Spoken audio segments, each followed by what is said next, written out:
আসসালামু আলাইকুম প্রিয় দর্শক, আমি চানমিয়া শিকদার, স্টাফ রিপোর্টার, মুক্তিযুদ্ধের চেতনা টিভি অনলাইন নিউজ পোর্টালের পক্ষ থেকে আপনাদের স্বাগত জানাচ্ছি।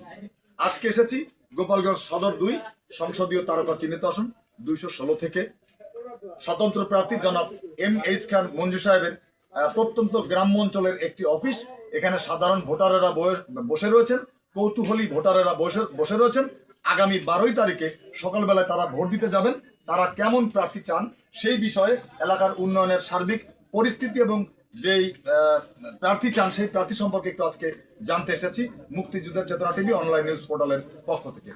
জনাব নজরুল ইসলাম সাহেব, আপনি কেমন আছেন? এই যে আগামী 12 তারিখে ভোট 8টা থেকে 5টা পর্যন্ত একাধারে ভোট চলবে।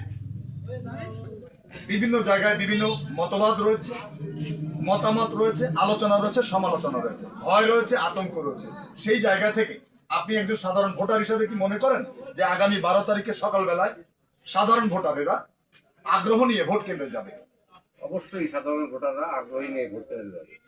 আপনি কেমন প্রার্থী আশা করছেন গোপালগঞ্জ সদর 2 আপামর আমজনতা সাধারণের জন্য? আমাদের এম.এইচ খান মঞ্জু ভাই সাবেক সংসদ সদস্য ছিল, সে অত্যন্ত ভালো লোক এবং বিভিন্ন যারা কাজ কর্মে সে অভিজ্ঞতা আছে। আমরা তাকে পছন্দ করি, আমরা তাকে ভোট দিয়ে বিজয়ী করি। ধন্যবাদ নজরুল ইসলাম সাহেব। দর্শক, আমি আরেকজন সাধারণ ভোটারের সঙ্গে কথা বলছি। আপনি কেমন আছেন? ভালো আছে। আগামী জাতীয় সংসদ নির্বাচন, ভয়, আতঙ্ক, আলোচনা, সমালোচনা, এই জায়গা থেকে আপনি কি ধরনের ব্যাখ্যা করতে চান? আমার ব্যাখ্যা কিছু না, আমরা মঞ্জু ভাইকে ভালোবাসি, আমরা মঞ্জু ভাইকে ভোট দেব। প্রিয় দর্শক, আপনারা শুনছিলেন আমার প্রশ্নের জবাবে ব্যাখ্যা নেই। তারা এম.এইচ খান মঞ্জুকে ভোট দিবেন হরিণ মার্কায়। তো এই পর্বে আমি আরেকজন সাধারণ ভোটারের সঙ্গে একটু কথা বলতে চাই। জনাব ইমরান, আপনি কেমন আছেন? আগামী যে সংসদ নির্বাচন, এলাকায় আইন শৃঙ্খলা পরিস্থিতি এবং মানুষের ভিতর যে ভয়ের একটা ভীতি কাজ করছে, তো আইন শৃঙ্খলা রক্ষাকারী বাহিনী অত্র এলাকায় কিভাবে ডিউটি করছে বা কিভাবে তারা আইনের শাসন প্রতিষ্ঠা করছে, এই বিষয়ে আপনি কিছু বলবেন? আমরা মঞ্জু ভাইকে চাই, মঞ্জু ভাইকেই ভোট দেবো। আমরা কোনো ভয়ভীত পাই না, যতটা আছে মঞ্জু ভাইটাই আমরা চাই।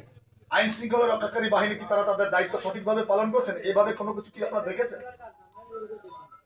আইন আমি তো দেখবো কি, আমরা তো বলতেছি। প্রিয় দর্শক, আমরা আরেকজন ভোটারের সঙ্গে কথা বলতে চাই।